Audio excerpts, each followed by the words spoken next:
Levi foi o terceiro filho de Jacó com sua esposa Lia. Levi deu origem à tribo que ficou responsável pelo culto e adoração ao Senhor em Israel. Isso significa que os sacerdotes e levitas pertenciam à tribo de Levi. As poucas informações sobre a história de Levi são encontradas no livro de Gênesis. E neste vídeo você entenderá tudo o que a Bíblia diz sobre quem foi Levi. O significado do nome Levi está relacionado a um verbo que pode ser traduzido como juntar ou estar unido.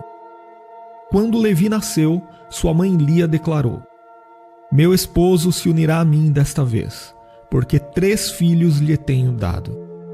Então, com base nessa declaração, ela lhe chamou Levi. Isso também mostra que Levi foi mais um filho de Jacó que nasceu no contexto de disputa entre as duas irmãs Lia e Raquel pelo amor do mesmo marido. Embora Raquel fosse a esposa amada, Lia enxergou no nascimento de Levi a esperança de que finalmente ela desfrutaria de uma maior atenção por parte de Jacó. A Bíblia não traz informações específicas sobre a vida pessoal de Levi, mas possivelmente ele esteve envolvido nos episódios que mencionam os demais filhos de Jacó. Apesar de não ser citado nominalmente, por exemplo, é muito improvável que Levi não estivesse junto de seus irmãos quando houve a conspiração contra José, registrada em Gênesis capítulo 37. Isso porque, como um dos filhos mais velhos de Jacó, Levi certamente tinha ocupações no cuidado dos rebanhos. Mas um episódio em particular, registrado em Gênesis, indica que Levi era um homem impiedoso. Ele e seu irmão Simeão lideraram uma vingança cruel contra os siquemitas.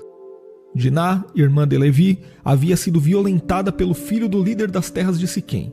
E quando os filhos de Jacó tomaram ciência disto, eles ficaram indignados.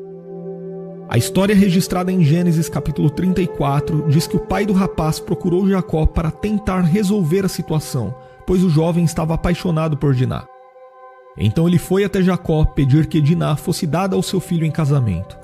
E foi aí que os filhos de Jacó disseram que só permitiriam o casamento se todos os homens do clã de Siquém fossem circuncidados. O povo siquemita concordou com a proposta dos filhos de Jacó, e então ao terceiro dia após a circuncisão, Levi e Simeão se aproveitaram da incapacidade de reação dos homens da cidade de Siquém e mataram a todos eles. Sobre isso, o texto bíblico diz: 3 dias depois, quando ainda sofriam dores, 2 filhos de Jacó, Simeão e Levi, irmãos de Diná, pegaram suas espadas e atacaram a cidade desprevenida, matando todos os homens. Mataram ao fio da espada Amor e seu filho Siquém, tiraram Diná da casa de Siquém e partiram. Em seguida, os filhos de Jacó também saquearam aquele lugar, tomando as ovelhas, os bois e jumentos e tudo mais que havia na cidade e no campo, incluindo os bens pessoais que havia nas casas. Até mesmo as mulheres e as crianças eles levaram embora. Esse episódio deixou Jacó fortemente indignado com Levi e Simeão. Em Gênesis capítulo 34, entre os versículos 30 e 31, nós lemos que Jacó falou o seguinte aos 2 irmãos: "Vocês me puseram em grandes apuros, atraindo sobre mim o ódio dos cananeus e dos ferezeus, habitantes desta terra. Somos poucos, e se eles juntarem suas forças e nos atacarem, eu e a minha família seremos destruídos." Mas eles responderam: "Está certo ele tratar nossa irmã como uma prostituta?" Muitos comentaristas consideram que essa vergonhosa vingança provavelmente foi apenas um exemplo de uma conduta de vida dos 2 irmãos que era caracterizada pela violência e pela crueldade. Seja como for, Levi e Simeão perderam liderança e terra em Israel.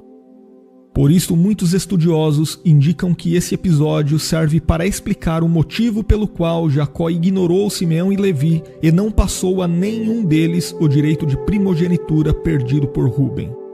Jacó abençoou com a proeminência comum ao primogênito seu 4º filho Judá, e a dupla porção da primogenitura foi passada a José através de seus filhos Efraim e Manassés. Inclusive, na ocasião de sua bênção final, o texto bíblico diz que Jacó declarou sobre Simeão e Levi uma antibênção. Simeão e Levi são irmãos. Suas espadas são armas de violência. Que eu não entre no conselho deles, nem participe da sua assembleia, porque em sua ira mataram homens e a bel prazer aleijaram bois, cortando-lhes o tendão. Maldita seja a sua ira tão tremenda, e a sua fúria tão cruel. Eu os dividirei pelas terras de Jacó e os dispersarei em Israel. Então, assim como Simeão, Levi não recebeu o direito a um território próprio na terra prometida. Na verdade, a tribo de Levi foi espalhada pela terra conquistada, recebendo cidades nos territórios das outras tribos. Mas apesar de tudo isso, a descendência de Levi desfrutou de uma posição notável na sequência da história bíblica. Pela graça de Deus, a maldição foi transformada em bênção, e os descendentes de Levi tornaram-se os representantes dos israelitas diante de Deus. Isso mostra que Deus pode tornar o mal em bem para que o seu bom propósito seja cumprido. Nesse sentido, a Bíblia informa o nome dos 3 filhos de Levi que foram chefes de clãs: Gerson, Coate e Merari. Todos eles nasceram antes da imigração da família de Jacó para o Egito. E mais tarde, quando o culto oficial foi estabelecido por Deus na congregação dos israelitas, os levitas ficaram responsáveis por todo o serviço religioso. Por isso, os levitas e os sacerdotes de Israel eram membros da tribo de Levi. Dessa forma, obviamente, muitos personagens bíblicos notáveis foram descendentes de Levi. Por exemplo, Moisés, o grande legislador hebreu, e seu irmão Arão, líder da primeira família sacerdotal, eram descendentes de Coate, filho de Levi. O profeta Ezequiel, o profeta Jeremias, Zacarias e tantos outros também eram descendentes da casa de Levi. Por fim, vale saber que outros homens também são citados na Bíblia com o nome Levi, mas nem todos eles eram necessariamente descendentes de Levi. Inclusive, esse mesmo nome aparece 2 vezes na genealogia de Jesus na linhagem da tribo de Judá. E também no Novo Testamento, descobrimos que um dos 12 discípulos de Jesus era identificado pelo nome hebraico Levi. Ele era filho de Alfeu, mas ficou mais conhecido pelos cristãos pelo nome Mateus.